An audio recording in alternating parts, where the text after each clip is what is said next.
미국과 한국, 세계 각 지역에서 오늘의 미국 탑뉴스 브리핑 듣고 계신 여러분 안녕하십니까? 강혜신입니다.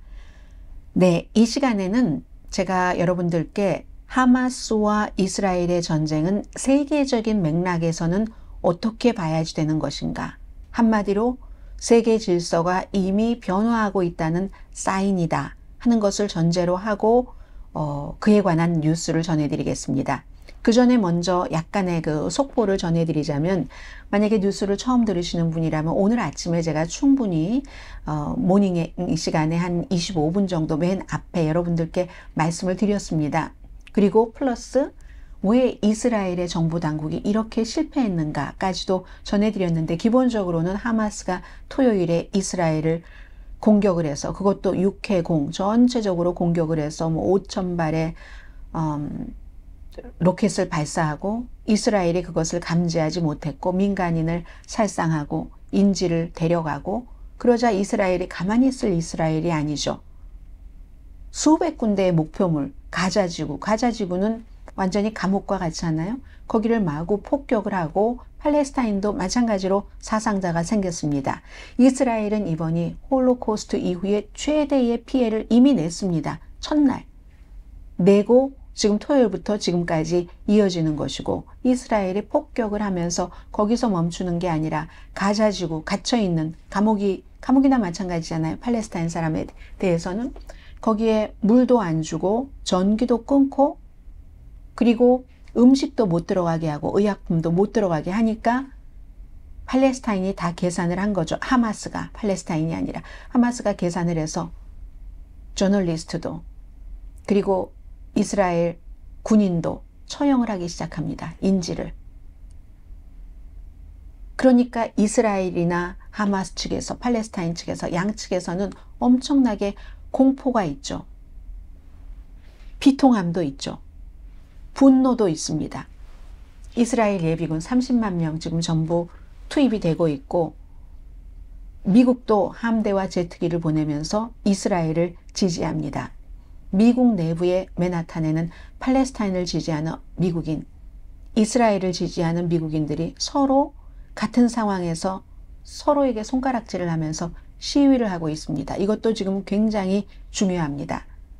하마스는 가자지구를, 팔레스타인들이 살고 있는 워싱턴 DC의 한 2배 정도 되는 200만 명이 사는 그곳을 통치하고, 그리고 미국과 이스라엘과 협상을 하는 무하메드 아바스라는 팔레스타인 그쪽의 자치정부 수반 서한 지구를 통치를 합니다. 하마스는 팔레스타인 서한 지구를 통치하는 파타당을 글러먹었다고 얘기를 합니다. 이스라엘에 양보만 하면서 아무것도 팔레스타인을 위해서 하는 게 없는, 그렇게 얘기를 하고 있고, 팔레스타인 내부가 하마스와 파타당으로 지금 나뉜 거죠. 그걸 이스라엘이 좋아라 하고 있다가 이렇게 당한 겁니다. 그래서 일단 모든 내용들은 아침에 많이 보도를 해드렸으니까 지금부터는 하마스와 이스라엘 전쟁이 왜 새로운 세계 질서의 신호인가 하는 것을 전해드리겠습니다. 미국은 왜 이렇게 약해졌는가 하는 것까지.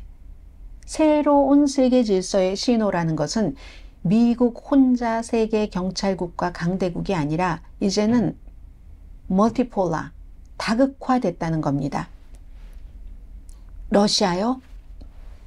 유럽에서 2차 대전 이후에 가장 심각한 규모가 큰 전쟁을 시작했습니다. 우크라이나를 침공해서. 중국은 딱 보니까 어머 러시아도 하네. 대만에 대해서 더 호시탐탐 기회를 노립니다. 호전적이 돼갑니다. 인도는 어떤가요? 맹렬한 민족주의, 특히 이제 힌두교를 특혜를 주면서. 이스라엘은 역사상 가장 극단적인 정부를 이끌어가면서 팔레스타인에 대해서는 요만큼도 배려를 하지 않다가 enough is enough 하면서 팔레스타인의 극단주의자들이 이스라엘에 쳐들어가서 이스라엘 사람들을 1000명 이상 숨지게 하고 150명 이상을 인질로 잡아간 이겁니다. 민간인을 납치하고 살해하고. 세계가 새로운 혼란에 빠졌을 수 있다는 신호라고 지금 제가 지금부터 전해드릴 내용은 뉴욕타임스 그리고 이제 뭐 여러 아주 그 미국의 좀 깊이 있는 뉴스를 좋아하는 사람들이 보는 뉴스레터, 그리고 이스라엘의 좋은 신문 하레츠의 사설을 엮어서 세계의 새로운 질서를 보여주는 사인이다라고 말씀을 드립니다. 세계가 새로운 혼란에 빠진 것이기도 한데, 한 나라가, 강한 한 나라가 없으면 우후죽순으로 일어나서 국가들과 하마스 같은 정치 집단이 결과가 우리가 뭘 잘못하면 너무 끔찍하게 될 거야, 우리에게도 대가를 치르게 할 거야, 이런 두려움보다는 우리가 한번 질러보지, 하이 리스크를 선택하면 가지고 올 수 있는 게 엄청 많을 거야. 이게 바로 멀티폴라 시대, 다극적이라는 그런 시대라는 겁니다. 다극성이라는. 이 단어로 묘사되는 새로운 세계 질서로의 전환이라는 거죠. 이미 진행되고 있다는 겁니다. 미국은 예전처럼 한 나라 확실하게 갖고 있어서 미국이 가는 쪽으로 쭉 따라가야지 되는 그런 지배적인 세력이 아닙니다. 그렇다고 그럼 미국 아닌 다른 대체 세력 한 나라가 등장하지도 않았습니다. 그 결과 많은 지역에서 많은 지도자들은 공격적으로 행동하는 게 얻을 게 많다, 대가보다, 이렇게 믿고 있고 자신들의 이익을 주장하는데 점점 대담해집니다. 그래서 노아 스미스 씨가 서브스택이라는 그런 뉴스레터에서 완전히 다극화된 러시아, 중국, 인도, 아니면 그룹으로 하마스, 이런 세계가 등장을 했고, 사람들은 이제서야 느낀다는 겁니다. 미국이 뭐 경찰 국가 한다고 얼마나 한국에서도 비난을 했습니까? 그런데 막상 다극화가 돼 보니까 이건 혼란이구나 하는 걸 이제 뒤늦게 깨닫기 시작한다는 거죠. 중국에서도요, 중국의 지도자들과 아주 가까운 관계를 맺고 있는 중국의 정치학자입니다. 장영년, 이분도 구질서가 붕괴되고 있다라고 얘기를 하고 있는데, 이미 지난해에 이분들은 여러 국가들이 막 먹이를 확 낚아채는 호랑이처럼 야망이 넘친다, 구질서, Old World Order, 예전에 세계의 질서, 이게 무너지기를 바라면서 무너지면서 그 속에서 내가 뭘 기회를 찾지? 하고 아주 야망찬 호랑이의 눈이 돼가고 있다라고 얘기를 합니다. 이런 모든 얘기들은 레온하르트 씨가 뉴욕타임스에 많이 지적을 했고요. 미국이 점점 약해지는데 미국은 왜 약해졌는가? 그렇다면 기본적으로는 어떤 한 국가가 영원 무궁토록 혼자서 강대국으로 남아있지 않습니다. 그래서 어느 정도 약해지는 것은 불가피합니다. 영원히 지배적인 상태로 한 국가가, 그런 게 어디 있겠습니까? 이 세상의 역사에서. 그런데 미국은 이 다극화, 멀티폴라 시대를 더 빨리 앞당기는 실수 정도는 했다 하는 것들을 지금 이미 전문가들은 먼저 보고 있는 겁니다. 일반인들에 비해서. 그럼 미국이 어떤 실수를 했을까요? 양당 대통령들이 다 실수를 했다는 거죠. 예를 들어서 중국이 점점 부자가 되고 나면은, 그러면은 좀 민주주의에 우호적이 되지 않을까, 순진하게 믿은 거죠. 이건 독일도 마찬가지 아닌가요? 파이프라인 같은 것, 오일 많이 갖고 있는 러시아와 사업을 해서 러시아가 돈도 생기고, 이렇게 되면은 자유도 중요한 거네, 뭐 이런 표현의 자유 같은 것도 이렇게 할 줄 알았는데, 아니 이게 웬걸, 우크라이나를 딱 침공을 해버리잖아요. 그것과 마찬가지로 중국에 대해서도 존 미어샤이머라는 그 정치학자가 주장한 것처럼 미국이 좀 중국에 관대하게 해주고 잘 먹고 잘 살 수 있게 해주는 무역 정책을 해주면, WTO 같은 데도, 세계 무역기구에도 미국이 가입시켰잖아요. 클린턴 시대에. 그렇게 되면은 좀 보드랍게 될 줄 알았는데 이게 웬걸, 미국을 제치고 우리가 한번 해보자, 이런 경쟁자를 키웠다는 겁니다. 아프가니스탄과 이라크에서 미국이 21세기 초를 거의 굉장히 대가를 치르는 전쟁을 했죠. 이건 특히 아들 부시, 아무것도 모르는 아들 부시가 전쟁에 대해서, 물론 텍사스의 주지사는 했지만, 텍사스라는 곳은 그 로열 패밀리에 충성을 할 수 있는 기반이 그 당시에 있었죠. 오일이 많이 나니까. 그렇게 주지사를 하고 나서 부시라는 라스트 네임, 브랜드 네임을 가지고 아버지 부시는 촌뜨기 민주당 빌 클린턴에게 진 게 너무너무 속이 상해서 장자 승계 서열해서 능력도 동생인 잽 부시보다 못하지만 그래도 옆에 무슨 국방장관이라든가 아니면 딕 체니 전에 국방장관도 지냈지만 이런 사람을 부통령으로 딱 붙여두면 우리 아들이 못할 게 뭐 있어 하면서 그렇게 이라크 전쟁을 사담 후세인이 살상 무기를 갖고 있지도 않은데 그 신뢰를 받는 신망 있는 콜린 파웰 같은 합참 의장 같은 사람 붙여서 유엔에 가서 저게 살상 무기가 있으니까 쳐들어가야지 된다 해서 쳐들어가는 그런 비극적인 실수를 저지른 거잖아요. 명분이 없는 전쟁이기 때문에 피해는 더 컸습니다. 다시 민주당 대통령이 되죠. 물론 트럼프 전 대통령이 탈레반과 합의를 하고 우리가 철군하겠다 이렇게 선언을 했지만 그것을 아프가니스탄에서 미군을 철군을 한 것은 바이든 민주당 대통령입니다. 그때부터 미국이 굉장히 또 약해 보이기 시작했죠. 그런데 뉴욕타임즈의 레오나르트 이 기자가 볼 때는 미국의 명성에 가장 큰 피해를 빠른 속도로 준 사람은 도널드 트럼프 대통령이라고 얘기를 합니다. 세계를 미국이 주도해야지 된다는 자체를 부정한 사람이 트럼프 전 대통령이니까요. 국제협정 같은 거 다 탈퇴하고 무시하고 특히 나토와 같은 그 군사 동맹을 완전히 경멸했잖아요. 아마 트럼프 전 대통령이 2024년도 선거에서 이겨서 2025년도 대통령이 되면 우크라이나를 돕지 않을 겁니다. 많은 전문가들이 그렇게 보고 있는 겁니다. 푸틴 좋게, 푸틴 웃게 해주겠죠. 트럼프 전 대통령이야. 이스라엘에서 트럼프 전 대통령이 가장 큰 실수를 했다고 봅니다. 이스라엘의 경우는 물론 벤자민 네탄야후가 예뻐서 그랬겠어요? 트럼프 전 대통령이 본인의 이득을 챙기려고 그랬을 겁니다. 이스라엘 하면 많은 사람들이 무슨 선민사상, 이스라엘은 하나님이 선택한 국민이야 하면서 무조건 충성하잖아요. 이스라엘에. 해서 그런 복음주의자들의 표를 노리고 트럼프 전 대통령이 그리고 트럼프 전 대통령은 본인도 그 더러움이 많기 때문에 벤자민 네탄야후의 불결함에 대해서 하나도 받아당하지 않습니다. 심지어 다른 많은 나라들이 텔라비브에 예민하니까 예루살렘이 무슬림으로서도 성지고 유대인으로서도 성지니까 예민하니까 텔라비브에 대사관을 두는 걸 떡하니 예루살렘으로 옮기잖아요. 옮겨서 그 현판식에도 딸을 보내죠. 사위를 보내죠.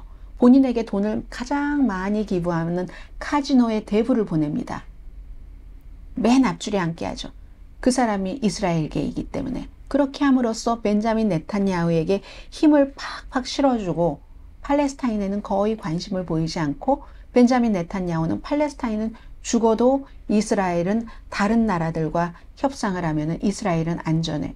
그게 아브라함 어코드잖아요. 나중에 모로코까지 수단까지 가입하게 된. 그리고 지금 또 행정부가 바뀌어서 바이든 대통령은 사우디아라비아까지 거기에 가입시키려고 하는 그런 거잖아요. 해서 물론 벤자민 네탄야후가 이 전쟁을 시작하지 않았습니다. 하마스가 시작한 건 맞습니다. 그것도 이란의 지지를 받아서 이스라엘이 약해지기를 날마다 기도하는 이란의 지지를 받아서 하마스가 한 것 맞습니다.